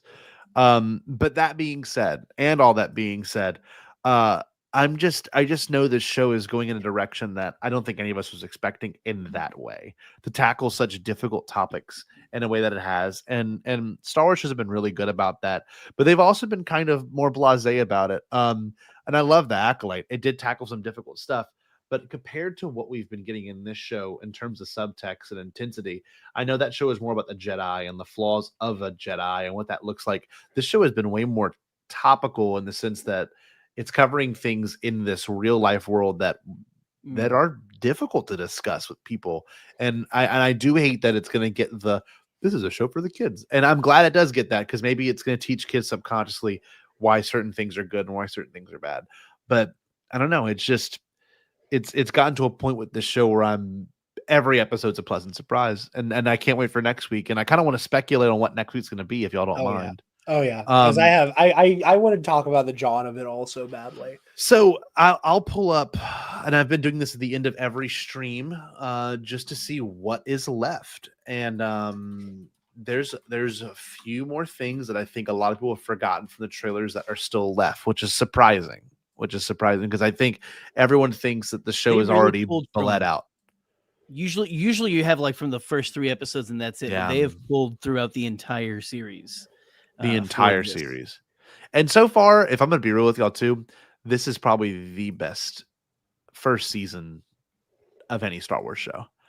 Like, it's just like, I love Mando season 1, but like first seasons are kind of hard to nail, and this is it. So yeah, we can watch just through it without any sound, but we've pretty much seen everything except for one particular shot in this trailer, which I think is important. But I'm ready to get back to the parents. I don't know about y'all, but I am ready to get back to the parents. I want to. Yeah, I think we're overdue for what's going on with them. Yeah. Okay, real quick, who wants to start a betting poll about whether or not we see Order 66 next week? Fuck. Oh, I didn't think about that. Damn it. God damn it. I don't. What's the over? I don't think we need it. Including Jedi. I don't think we need it. Because I'm of 3 minds with Jarod. I am of 3 minds with Jarod, and I'm not quite sure where I land. And what's your 3 minds? This is one of the few times that like I've had like, ooh, here are my like 2 competing theories, and I really like one more than the other. I would be equally satisfied with any outcome. With Jarod, I think one of 3 things, or maybe a combination of some of these, is true. 1,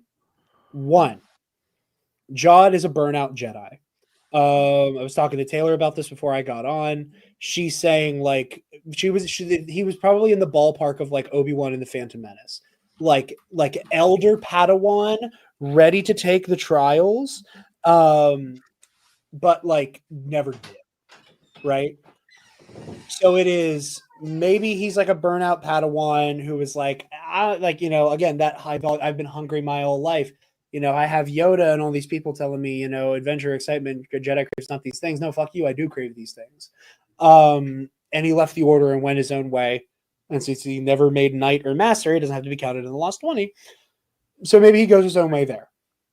There's also the Order 66 happens, and he did not leave the order willingly. The order just caved in on itself because of Order 66. And then he fucks off and turns to a life of crime. And I think the third one is that he has always just been a Force-sensitive street urchin who, because of the like prolific presence the Jedi had in the galaxy, Jarod picked up all of these very vapid platitudes with none of the background to them. very much like the Martez sisters with their relationship with Luminara and Dole.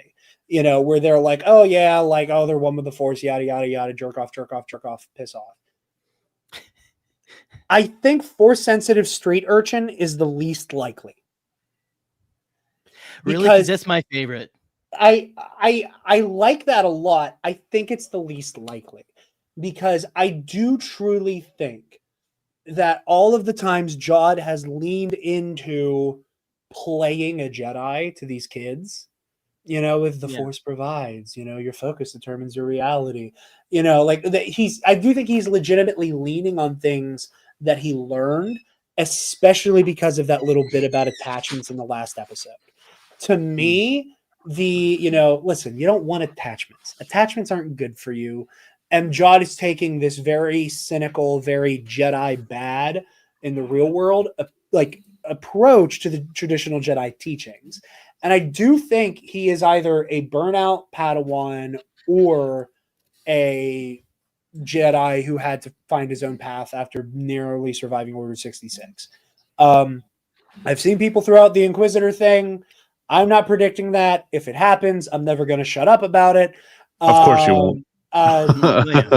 My guy's canon, oh, he was so much like Fabian Martell. Yeah, he was. If that happens, everybody owes me a fucking apology. Everybody owes me an apology. I won't. I'm not dogging on you on that. No, I know, but yeah, I think that I do, because again, there's just something to that pithy way. He's like, attachments, you don't want that. You don't need attachments. That to me screams he is talking out of his ass with a version of a lesson he learned that he bastardized, no pun intended, to like justify the life he's living now. Yeah. And I think I'm going to lock in either Burnout Padawan or Order 66 Survivor. Either way, Jod Nanawood, whatever his real name is, at one point or another was a Jedi. Yes, definitely was a Jedi. Definitely was a Jedi. I don't think he's a Force using street merchant. I think he was a Jedi. I don't know if he left too young, or I mean, they could really do some cool trickery, but it's not the kind of show that I want to see that in the sense of like CGI trickery. Like, I don't want to see a young Liam Neeson. And if they do it, freaking cool. But like, it's not the kind of thing. That's the one thing, and I'm not going to dog on other creators. And there's certain creators out there that are like, and this is going to happen. And like the Easter egg hunter people that absolutely irk Jarod and I to no end when it comes to Star Wars, because it's always just cancer, just terrible takes. No, and they're like, I love that shit though. No, it's the people who don't know shit about Star Wars. I know you're joking, and I don't want to gatekeep like discussing Star Wars, but there are people who have a legitimate talent for talking about like cape shit, like Marvel and DC and like other properties similar to that.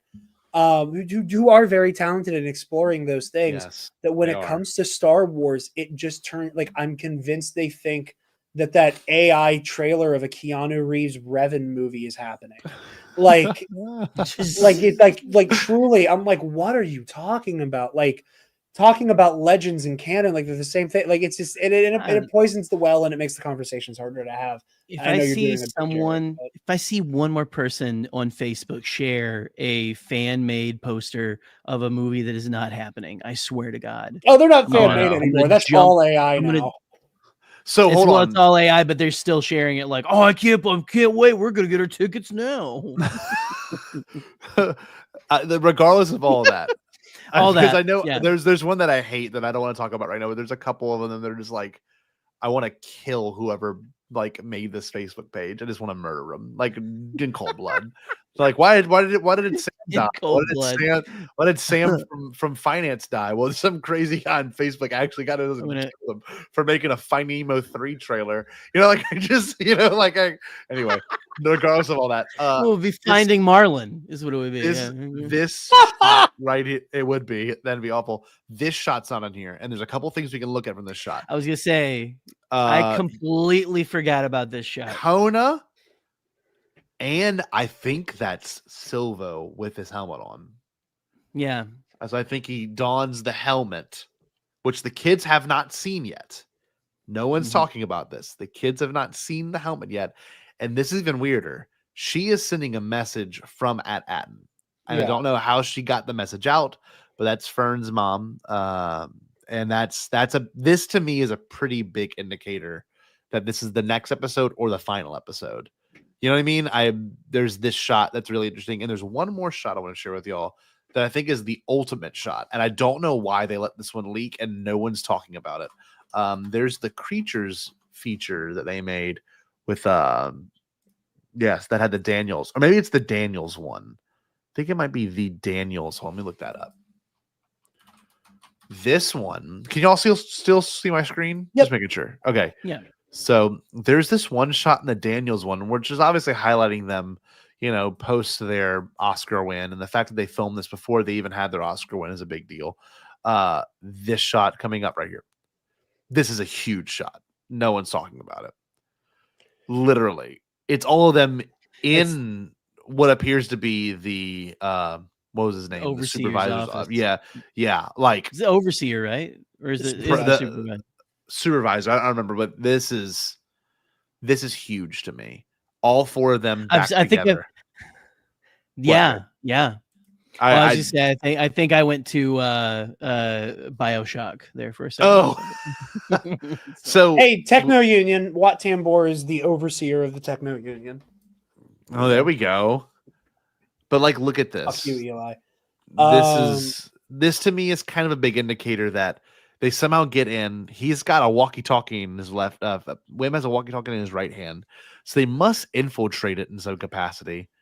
And of course, the one big indicator is what could the supervisor be, because we had that one plane at Akron where the head was gone, and then of course the pirate's face is missing in the most recent message from him. So I really think the supervisor is tech rented. I think I think that's a dead ringer.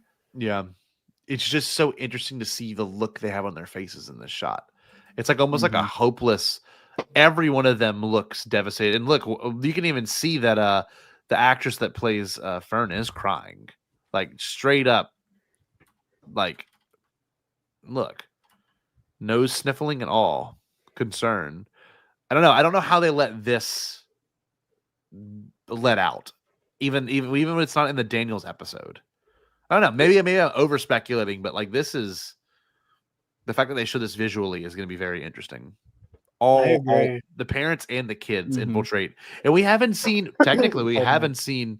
Neil's dad, but they've got that poster board out of him, so he could show up and wreck shit. He's an elephant guy, but I don't know. I'm excited. We've got a lot to look forward to, genuinely. Hell yeah, very excited. That's my speculation there, fellas. Well, this has been fun.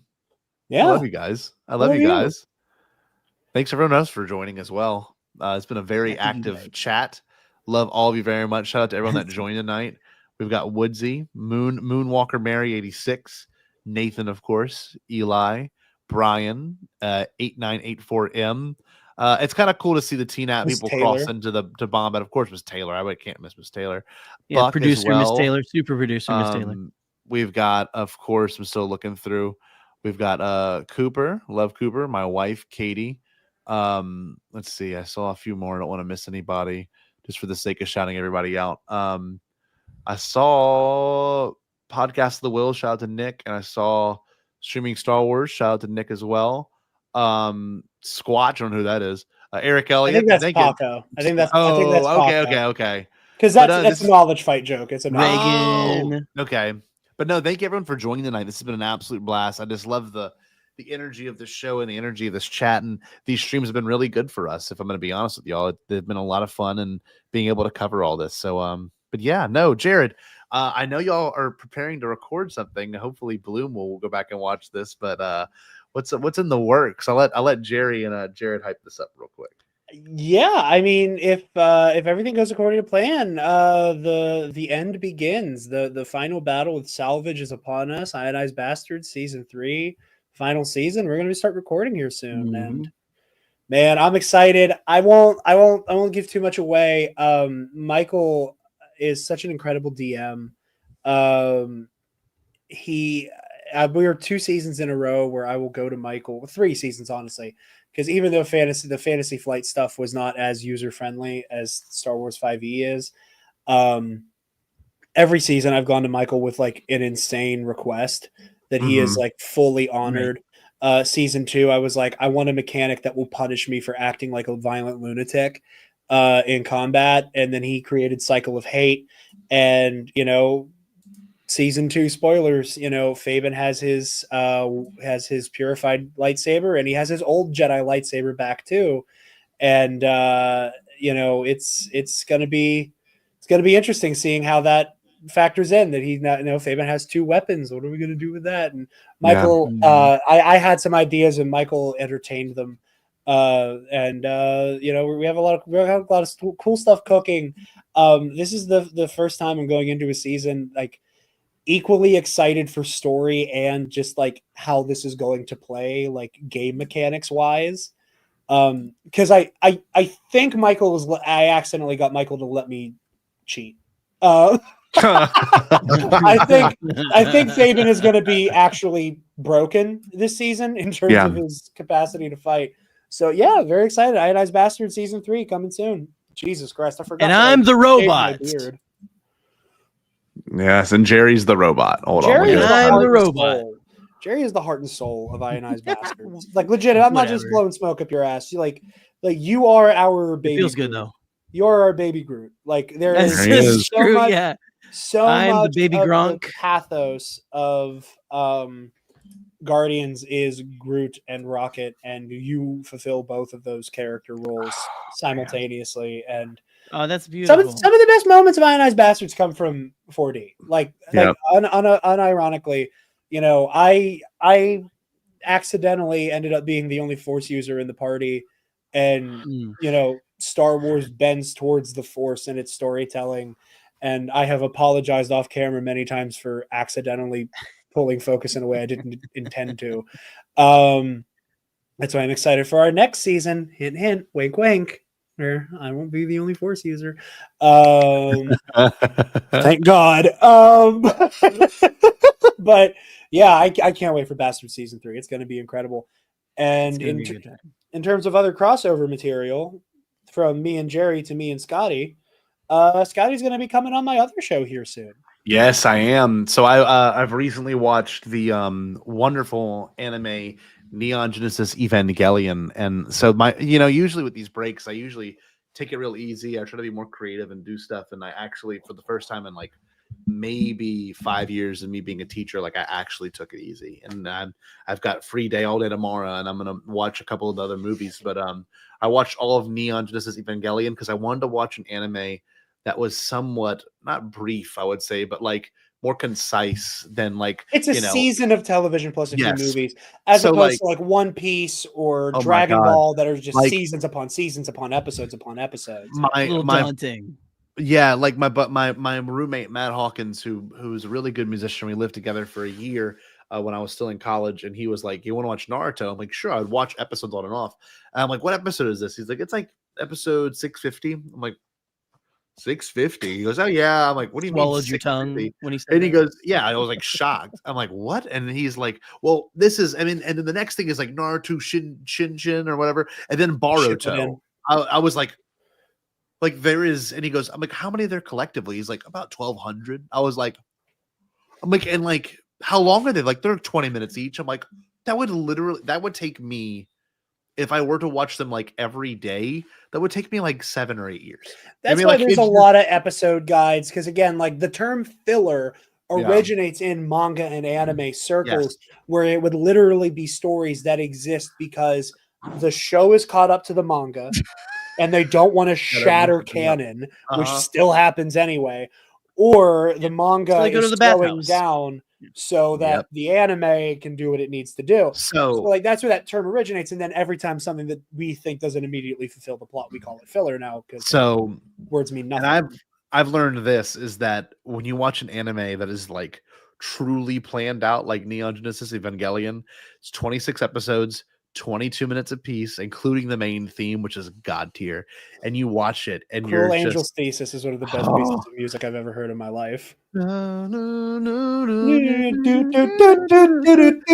I love that shit. I love that shit. I watched all of it, and I started it not last Friday, but the previous Friday. So I've been tomorrow will be 2 weeks I started it, and now I'm on the last like 3 movies. So I'm gonna blow through all of them tomorrow. And I've 4 never movies. been There's 4 movies on 4. Amazon you have Okay. to Well, watch. I watched End of, so I got the other 3. 4. I think. Other 4. Oh, Jesus Christ. Well, text me those names again because I don't want to mess it up. So all that being said, I've been watching the show, and like the first like 18 episodes, you're like, okay, I can see where this is going. And then the last like 6 of the first season or whatever the show, you're just like, oh, okay, no. I literally couldn't recall it. So Jarod and I are going to be covering it on the comic book cast. No, I'm Pro and Noob. It's Pro so and Noob, Mitch is part of Comic Book Cast. Yes. He has his own channel, Mitch692, where he does which one of his shows on his solo channel is Pro and Noob. Where the main premise of it is he's taking me through anime for the first time and doing like reviews of each episode. Little bit of Star Wars sizzle. Will be, I believe, through January. We did a little mini season. It was my reward for surviving Neon Genesis, because Mitch's whole thing was, I've watched so little anime. How about we throw him into the fucking deep end with Neon Genesis? But what you were saying, like, it is the trade-off. It's you can either watch an anime that will take you your entire life to finish, like One Piece. You'll only watch it through once. Yeah. Or you can watch something that is so succinct and comparatively so short that is so fucking heavy and complicated. Just tight, man. But yeah, so he was like, if I'm only going to get one shot at this, I'm shoving him in at the deep end with Mitch's favorite anime. And as my reward, there's going to be a mini season about the Tartakovsky Clone Wars. Oh, see, that's beautiful. Where I'm the pro. Perfect trade-off. Yeah, it was my reward for surviving Evangelion. So we'll be doing that, and then we're going to have Scotty on to talk about Neon Genesis and how I spread the plague of human instrumentality to him. It's really good, aside from incredible. all the weird 8th grade porn stuff, but that's neither here nor that's for a whole different discussion later. Now that's why I made Katie laugh because we're at a game store, and they had like statues of Ray and Asuka, and I'm like, that's the show I watched. She goes, oh, okay. I'm like, they're in 8th grade. She's like, oh. I'm like, yeah. Oh, yeah, it's a little weird, yeah. but like that's a whole different conversation. But I don't know. The show itself is, she called him 8th grade. What you call him? What do we call him? I have to get her in here. I don't know. I said 8th grade porn statues, and we both laughed at it. That's not what I thought that was. Well, it's so funny, Scotty. You and I were talking about it before we got on about like Neon Genesis Evangelion covers the concept of like pubescent sexuality, with such a delicate, precise touch, not heavy-handed at all. Like it is like there are like so many moments in this show that approach it from a very like mature and respectful point of view, very real way, because like the main conceit of the show is that it's all about like our personal humanity, how we see ourselves, how we see others, how we see ourselves in others. It is all about our connection to our common man, spiritually, emotionally, metaphysically, and in time sexually. And like there are a lot of like really complicated metaphors about sex in this show that have a lot to do with puberty. That are really complicated and beautiful in many ways. And then there are some times where it's just a really tight ass shot, you know, and granted, like the show handles it so much better than some of the later movies do. I'm not looking because like again, in the show's defense, a lot of the like hypersexualization is on the one adult woman who's important to the plot. Yes, and she is 29. Not to sell Ritsuko short, but so much of it is on Masato, and it's just like, and again, you'll have a beautiful moment about interpersonal relationships of every variety, and then it'll be like, look at Masato's rack, and then it's like, for real. and then, like it slaps you in the face so hard, like out of nowhere. But look, you will said hit it. you like a freight train. You said it best. If you're going into it thinking it's like a Campbellian arc, which I certainly did, there's this thing that Joseph Campbell always talks about where, like, in Japanese or Oriental mythology, it is nothing like the Western world in the sense of like, oh, you're set up to be this, and this is your life, and this is, you see it all labor. It's not Harry Potter, it's not Superman, it's not Star Wars, it's not Transformers, it's not all these things that were so ingrained into our culture. It's so much more real in the sense of like, what it takes to be a hero. It honestly takes like the whole theme of love is destructive.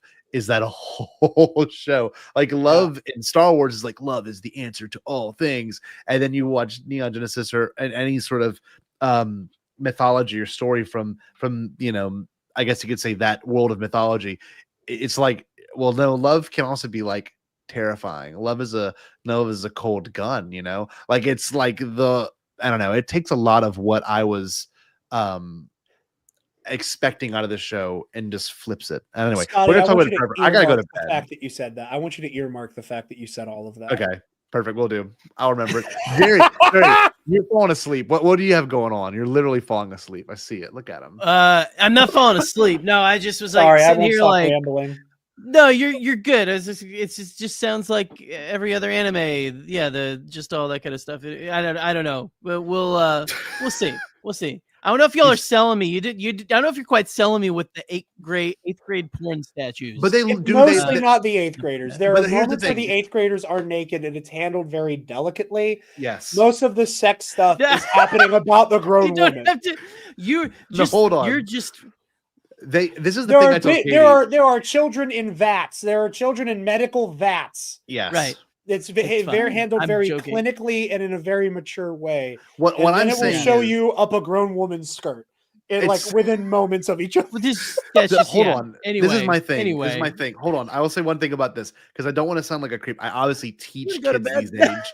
No, I know Jay wants to go to sleep. No, I teach kids these age, and like the idea, like these characters they're depicting do not look like children. I want to preface no. They look like, like stereotypical, like 22-year-old, like the most obnoxiously women with the most obnoxious attributes. Like they have like giant boobs but like these do not look like children. So like that's one huge caveat that I need was to one of my big preference. things I said was like you could make these kids like sophomores in college and none of this story changes. None of this story. I don't know why they made it kids. Literally just make them 20. I mean, I understand why they do because again, it's so much about like the developmental and what. Sure. There are reasons for it. There are justifiable reasons within the narrative for the age, but you could very easily pivot them into young adulthood. They should have. Anyway, diving off at this point. I don't want to turn Jerry off of it because I was not looking forward to that aspect of the show. Yeah, because I knew it was going to make me uncomfortable as an educator. Like genuinely, I was like, this is the one thing I know that's not about. A big part of a lot of anime is just kind of it's especially just 90s. one of those things. Yeah. Well, 80s and it gets worse. It gets worse the farther back you go. But anyway, yes. Skeleton Crew was great. You guys are great. I had a good time. I love you. Hey, shout out real quick again. 40, the big 40. 40. Congratulations! You did it. If you make it to 50, we might have to put you through another great trial or something. We'll have to see. Oh God, dude! Be like, hey, Jarod, you want to circle back to that weird conversation about like like the economic politics of Star Wars? Sure, and it's just going to be Scotty changing costumes for an hour and a half. It's not going to be just Scotty this time. It's going to be both of us. If I'm going to be real with you, I'll tell you exactly what it is. So what made me want to do that? Did you say impossible? I can't do that. I can't. That breaks canon. We got to do a stay bomb. Jarod, give us a good stay. I was gonna say I don't want to be uppity here, but this is my 40th episode. I don't get to say the thing because I know if I say it, you play it. But no. Thank you guys so much for having me. Thank you for anybody who was watching on the Teen App side of things for this as well. Yes. Yeah, Thank you, everybody, for tuning in. Thank you for having me for 40 episodes. Can't wait for another 40. And you guys stay Bombad. Hit it. Did you say impossible? Pasquale? Only kidding, Chucky. I've changed my tune because I finally thought of a possible dream that we can all share. What is it? Pasquale? It's a dream about a world when nobody is poor or sick or hungry. Oh, now that's a dream we can make come true. I'm gonna make a change for once in my life. It's gonna feel real good, gonna make a difference, gonna make it right. As I